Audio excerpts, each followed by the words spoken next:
Olá, bom dia. Obrigado mais uma vez pela sua companhia. Está começando mais um programa Agronegócio e eu desejo a você um dia muito feliz e abençoado. E no programa de hoje nós vamos comentar da China, vamos falar da habilitação de novos frigoríficos brasileiros, vamos falar também da revolta dos produtores europeus, principalmente os franceses. Eu vou conversar com Hélio Jove, engenheiro ambiental, consultor ambiental, e nós vamos falar da Lei de Passivos Ambientais em Goiás. É uma lei que traz benefícios para o produtor. Vamos falar de chuva e calor para o mês de fevereiro, que poderá afetar algumas regiões produtoras do Brasil, quer por falta de chuvas, quer por excesso de chuvas e também muito calor. O programa Agronegócio já está no ar.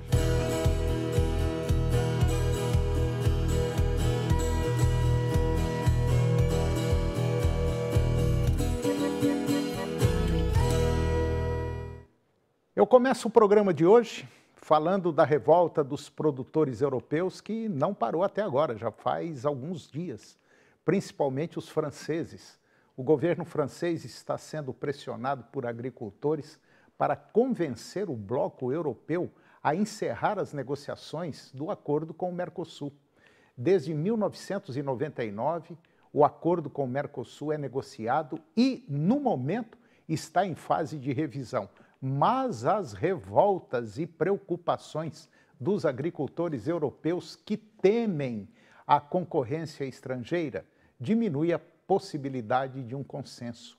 Um dos pedidos dos agricultores europeus é que o bloco se certifique de que os produtos importados também tenham que atender a altos padrões ambientais para evitar a concorrência desleal. Os agricultores brasileiros criticam essa condição, já que aqui as regras do Código Florestal são rigorosas, obrigando o produtor a manter 20% da reserva legal no sul e sudeste, 35% no cerrado da Amazônia Legal e 80% no bioma amazônico. E diante desse impasse, o acordo União Europeia-Mercosul provavelmente não vai virar realidade, o que pode gerar prejuízos no médio e longo prazos para o Brasil, como a falta de diversificação das exportações do país, gerando uma dependência em relação às exportações para menos países, em especial a China, e a falta de proteção dos produtos brasileiros contra a lei antidesmatamento europeia, que começou a entrar em vigor neste ano. Isso porque os termos desenhados no acordo previam que os países do Mercosul passariam por uma avaliação diferenciada em relação ao chamado compliance ambiental, o que, em tese, poderia facilitar as exportações brasileiras. E agora vamos falar do meio ambiente e condições climáticas, temas que está na crista da onda do planeta, como um enorme problema sério que poderá assolar a produção mundial de comida e a escassez de água. Um estudo divulgado pela World Weather Attribution, ela revelou que as mudanças climáticas foram a principal causa da seca recorde que assolou a Amazônia no segundo semestre do ano passado. O aquecimento global desencadeou uma seca extrema, temperaturas elevadas e uma redução significativa nas chuvas naquela região, afetando 8 estados amazônicos. Entre outubro e novembro, considerada a seca mais grave em 40 anos, cerca de 500 mil pessoas foram impactadas, resultando na morte de uma série de peixes, incluindo botos que estão ameaçados de extinção. Além disso, a qualidade do solo para agricultura e pecuária em aproximadamente 80 municípios do Amazonas e 144 do Pará foi comprometida. A seca também interrompeu o tráfego de navios, aumentando os custos das rotas comerciais na região norte do país. O estudo realizado entre junho e novembro de 2023 identificou que os rios atingiram os níveis mais baixos dos últimos 120 anos, impactando cerca de 30 milhões de pessoas na bacia amazônica, em vários países, incluindo Brasil, Peru, Colômbia, Venezuela, Equador e Bolívia. o transporte foi interrompido, comunidades foram isoladas e a vida selvagem foi afetada. Cientistas do Brasil, Holanda, Reino Unido, Estados Unidos analisaram se a seca foi influenciada por mudanças climáticas ou pelo El Niño e concluíram que o El Niño reduziu a precipitação, mas a seca severa foi principalmente causada pelo aumento das temperaturas globais, impulsionado pelas mudanças climáticas relacionadas à queima de combustíveis fósseis e desmatamento. Práticas históricas de má gestão de terras e recursos, incluindo desmatamento, incêndios e agricultura corporativa, agravaram a exposição aos impactos da seca. A necessidade de reforma nas políticas e integração de ações que contemplem previsões, alertas precoces, planos de contingência da seca e práticas sustentáveis da gestão da água, elas foram ressaltadas. Enquanto o período de enchentes chega à região norte, a previsão é de uma cheia menos intensa agora neste ano, 2024, indicando a importância de investir em medidas para enfrentar futuras situações desafiadoras. E agora vamos falar de chuvas e calor para o mês de fevereiro, que poderá afetar algumas regiões produtoras do Brasil, quer por falta de chuvas, quer por excesso de chuvas e também excesso de calor. Previsão para fevereiro indica aumento da chuva e calor intenso em todo o país. As temperaturas devem subir, sendo exceção partes da região norte, sul e centro-oeste que terão chuvas abaixo da média. O sul do Brasil permanecerá seco, especialmente na primeira semana do mês, com destaque para o Rio Grande do Sul. O mapa do Instituto Nacional de Meteorologia, o INMET, mostra que as áreas com chuvas abaixo da média indicam também precipitações acima da média. Mato Grosso, Goiás, Minas Gerais, São Paulo, Rio de Janeiro, Distrito Federal devem ter chuvas mais intensas com acumulados previstos para Minas Gerais, Goiás e Distrito Federal. São previsões de anomalias de precipitação e temperatura média do ar do modelo climático do INMET para o mês de fevereiro deste ano. Em parte do Sudeste, Nordeste, Pará, Amapá, Tocantins, Paraná e áreas isoladas da região Centro-Oeste, a previsão é de chuva dentro ou acima da média, representadas pelos tons azuis claros. No Centro-Oeste, a chuva será irregular, com destaque para o Mato Grosso e Goiás, enquanto o Mato Grosso do Sul enfrenta precipitações abaixo da média. Quanto às temperaturas, fevereiro será mais quente do que o normal em todo o país, com valores acima de 25 graus centígrados. Áreas como Amazonas, Pará, Amapá, Mato Grosso do Sul, Goiás, Matopiba, Ceará, Rio Grande do Norte, Pernambuco, podem atingir médias de 30 graus centígrados. Exceções são o centro-sul do Rio Grande do Sul e o sul de Minas Gerais, com temperaturas próximas à média, enquanto o sul do Espírito Santo, leste de Santa Catarina e Rio de Janeiro, temperaturas abaixo da média. Quanto ao impacto no agronegócio, fevereiro deverá ser mais chuvoso que janeiro, com efeitos do El Niño, que pode resultar em chuvas localizadas. A umidade do solo nas regiões produtoras, como Matopiba, deve aumentar, favorecendo a semeadura e desenvolvimento dos cultivos da primeira safra. Nas regiões com chuvas acima da média, como no sul, a expectativa é de níveis elevados de água no solo, beneficiando os cultivos, enquanto em áreas com chuvas abaixo da média, cultivos sensíveis à escassez hídrica, como a soja, podem enfrentar desafios nos avanços fenológicos. E agora você vai ver que a cultura do tomate, ele ocupa um importante papel na economia de Goiás. No último dia 1º de fevereiro foi o dia do tomate. Ele foi celebrado basicamente em todo o país, destacando a importância da cultura e econômica desse fruto essencial. Em particular, o estado de Goiás ganha destaque ao liderar o ranking nacional de produtores de tomate, desempenhando um papel crucial na economia brasileira. Segundo dados da Gerência de Inteligência de Mercado Agropecuário, da Secretaria de Estado da Agricultura e Pecuária e Abastecimento, a SEAPA, Goiás projeta um crescimento de 24,8% na safra 2024, em comparação com o ano anterior, atingindo 1.200.000 toneladas, com uma área de 13.700 hectares dedicada à cultura. A expectativa é alcançar uma produtividade média de 93,7 toneladas por hectare. E contribuindo aí com 31% da produção nacional de tomate, destacando-se na produção de tomate industrial, utilizado na fabricação de molhos e extratos. Goiás se destaca por suas plantações em áreas irrigadas e pela aplicação de tecnologia avançada. Entre os municípios líderes na produção de tomate no estado estão Cristalina, Morrinhos e Vianópolis, Piracanjuba e também Pontalina. Além do mercado interno, a tomaticultura goiana ganha projeção internacional. Em 2023, as exportações de suco de tomate originário de Goiás alcançaram quase 758 mil dólares e registrando aí um aumento significativo de 123% em relação ao ano anterior.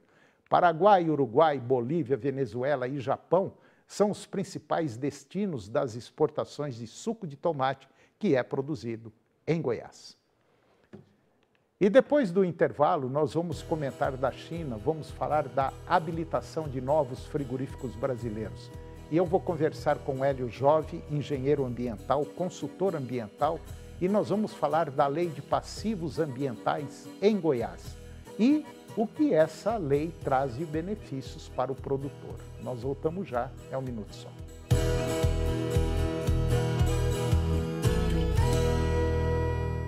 E aí, se liga no Jornal do Meio-Dia e acompanhe alguns dos destaques desta quarta. Hospitais privados de Goiás alertam para um possível colapso nas unidades de saúde. Isso por causa do aumento do número de internações e atendimentos de casos de dengue, zika, chikungunya e também Covid nas últimas semanas. Participe conosco, 985197000. Eu te espero.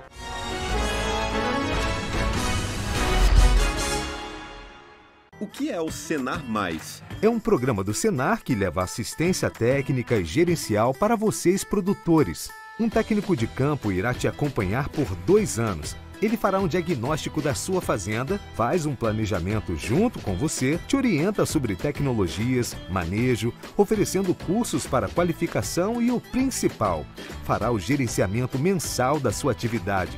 E o que é melhor, sem cobrar nada por isso. Senar Goiás. O gigante da colina segurou o rival no clássico. É o Jardim sensacional! E agora vai buscar os 3 pontos. De olho em avançar para a semifinal da Taça Guanabara. E o SBT levando este clima para você. Vasco da Gama e Audax. Nesta quinta, 9h15 da noite, pelo Campeonato Carioca 2024. E você vê aqui, no SBT. Educação combina com pão, salada, feijão e uma pitada de sorriso. Aprender com prato quentinho, sabor de carinho. A gente quer ver um novo Brasil. Aprender e comer, comer e aprender.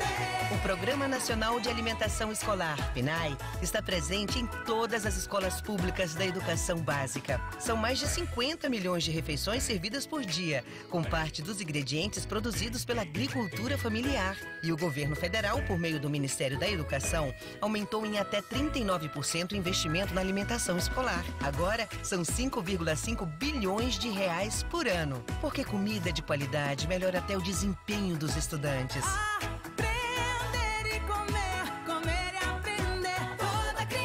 Ministério da Educação, Brasil, União e Reconstrução, Governo Federal. Tem gente que tenta contar nos dedos, outros apostam na sorte. Na promoção Quantas Letras Tem da 99, o importante é acertar a resposta e faturar o prêmio acumulado. 99,5. Oferecimento: venha para Top Utilidades. Acompanhe-nos no Instagram e veja as novidades. @Top Utilidades. Onde reina o amor, tem produto Imperador. Nesta quarta-feira temos um encontro marcado aqui na tela da sua TV Serra Dourada SBT para falar bastante sobre os nossos clubes goianos. Mais uma rodada do Campeonato Goiano. O bicho tá pegando na parte de cima, a concorrência entre Vila Nova e Goiás está grande e o Atlético tá correndo por fora. Nesta quarta-feira, 11 da manhã, tem a opinião de Marcelo Borges aqui na sua TV Serra Dourada. Agronegócio. Oferecimento: Moinho Fino. A vida só começa depois do café. De um bom café. Senar Goiás, a maior escola da terra.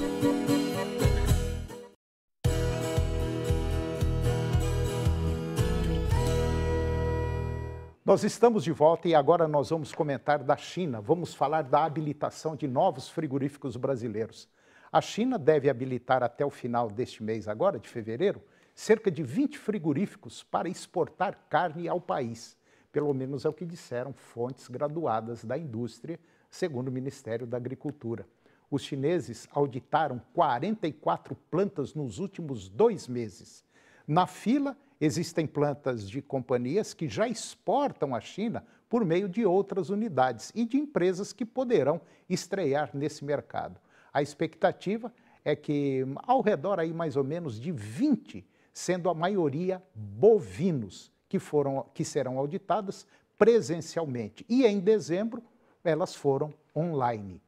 Bom, Alcides Torres, que é o consultor da Scott Consultoria, ele diz que essa abertura do mercado chinês para empresas, principalmente de bovinos, também pode ter um efeito importante em consolidação do setor.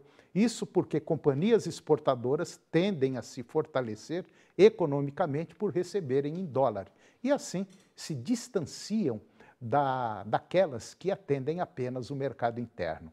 Para os chineses, que também vivem uma sinuca muito grande de ter poucos fornecedores, é um fator muito positivo. E agora vamos comentar do aumento de preços dos combustíveis e também do gás de cozinha, que tiveram seus novos valores majorados desde o dia 1º agora de fevereiro. Portanto, abastecer o veículo e cozinhar ficaram mais caros. O Imposto sobre Circulação de Mercadorias e Serviços, o ICMS, tributo cobrado pelos estados, vai subir para a gasolina, o diesel e o gás de cozinha. E esse aumento ele reflete a decisão de vários estados de reajustar o ICMS para os produtos em geral, para compensar perdas de receita. Na maior parte dos casos, os estados elevaram as alíquotas gerais de 18% para 20%. Como os combustíveis seguem um sistema diferente de tributação, os reajustes serão com valores fixos em centavos.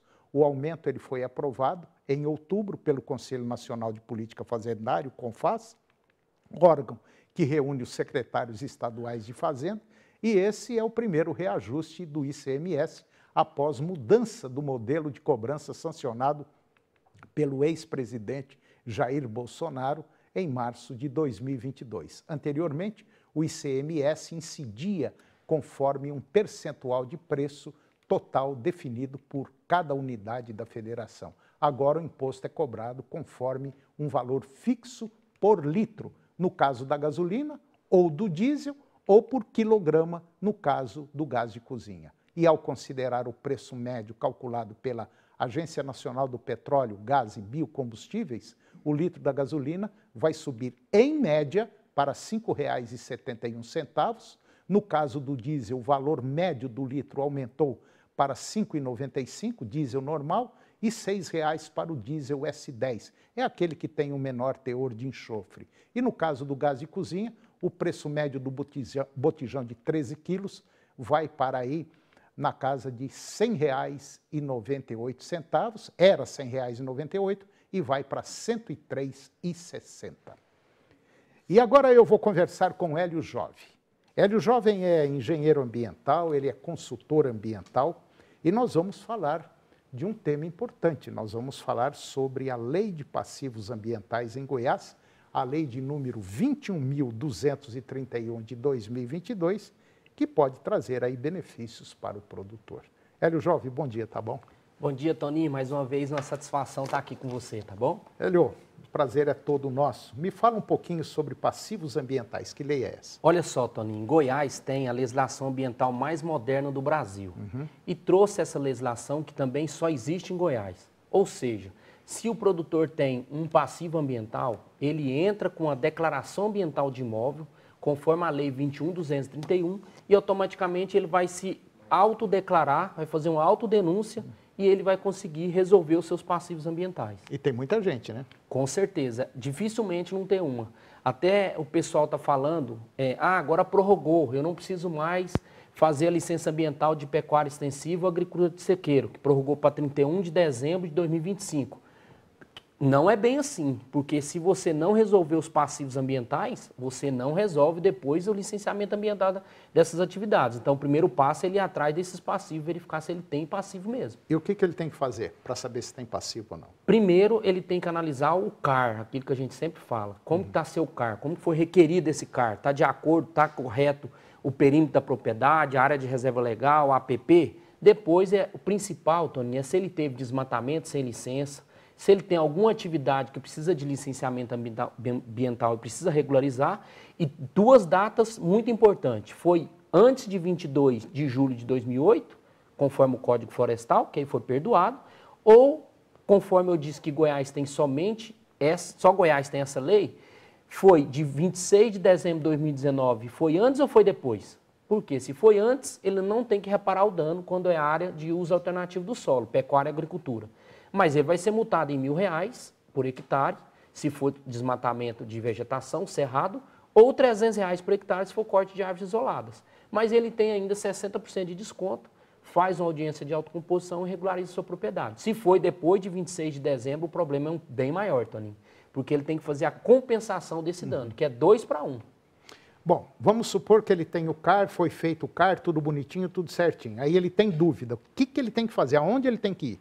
Ele tem que procurar uma empresa de consultoria ambiental que vai fazer um estudo para ele, que eu falo de passivos ambientais, para saber se ele tem o passivo. Para ele já regularizar isso, porque quando passar, a gente acha que ainda é 31 de dezembro de 2025, daqui a pouco já chegou. E chega rapidinho, chega viu? Bem rápido. E se ele não resolve esse passivo antes, ele não vai ser licenciado, ele vai ter a multa pela atividade ainda, além do passivo. Bom, então eu acho que para resumir a coisa, seria muito interessante, ou depois de 2019 ou antes, ou seja lá a época que for, pega a sua documentação, está tudo certinho, vai lá na pessoa que fez essa consultoria e cheque se ela, escuta, eu quero checar isso aqui. Como é que está essa situação minha? Está boa, não está? Enfim, vai atrás o mais rápido possível, porque a hora que você abrir o olho, a bomba já explodiu. Exatamente. E repito, né, essas datas que eu disse é muito importante. Foi 26 de dezembro de 2019 o problema, antes ou depois? Porque explicando para você sobre a recuperação do dano ambiental, Tony, se ele fez um desmatamento de 1 hectare e foi depois dessa data, ele tem que recuperar a própria área ou fazer uma compensação através de uma servidão ambiental de 2 para 1. Então, quer dizer, 1 hectare que ele desmatou, ele vai ter que recuperar 2. Tá. Então, pega o seu CAR, pega quem fez, veja se você... Aonde você está incluído? Essa é a situação, eu acho, mais correta. Exatamente. Né? Saber a sua situação real, né? Tá. Para não ter problema futuro. Porque se passar de 2025, aí a coisa vai engrossar, não vai? Aí a multa é tanto pelo passivo que ele tem e por não conseguir o licenciamento ambiental da sua atividade. Só isso, né? E é por hectare, né? É por hectare, exatamente. Tá. E agora, uma outra coisa que eu queria conversar com você. Dia 30 de abril, agora, dia 30 de abril, nós estamos em fevereiro, tem março e abril. É o último prazo para cadastrar barragem. Certo? Exatamente. Dia 30 de abril é o último dia para cadastrar barragem. Quem tiver barragem de 1,2 hectares. Acima, tem que cadastrar. Não, o cadastro é independente do tamanho. Ah, qualquer? Fechou? Agora o licenciamento ambiental que foi dispensado. E a outorga, ele pode ter uma dispensa, mas não é que porque você tem a dispensa significa que você não precisa fazer nada. Você tem que ter um documento que chama dispensa. E ele tem validade de 6 anos. Bom, então vamos lá. Cercou o rego d'água, juntou água, você tem que fazer o cadastramento. Exatamente. Queira ou não, é uma barragem. Isso. Você cercou. Quando tem vazão, fez um aterro, é barragem. Agora, quando é água só da chuva, não é barragem, não tem que fazer nada. Tá. E aonde ele tem que fazer esse cadastramento? Esse cadastro tem que procurar a Secretaria Estadual do Meio Ambiente, que é a SEMAD, fazer o cadastro. Primeiro, para fazer o cadastro é bem simples. Tem que saber a área e o volume e fazer o cadastro, vai gerar o protocolo. Agora, se ele precisar da outorga ou da dispensa, o prazo é mais 30 dias. Então, vence dia 31/5/2024. E o licenciamento ambiental, se for acima de 1,2 hectares, aí ele tem que fazer o licenciamento até dezembro de 2024. Faz pela internet também? O cadastro, todo o trabalho hoje do Estado, da SEMAD, inclusive, desde o dia 22 de janeiro agora, não faz mais com papel, não existe papel mais. Agora é tudo digital pelo sistema. Se for outorga, é no Web Outorga, se for licenciamento ambiental, é no sistema IP. Então, vamos lá. Ele entrou no computador, entrou no site do meio ambiente, da SEMAD. Ele vai entrar lá para fazer o cadastro da barragem dele. Isso mesmo. Certo? Ali já tem tudo passo a passo. Tem o passo a passo, não é complicado, é bem simples.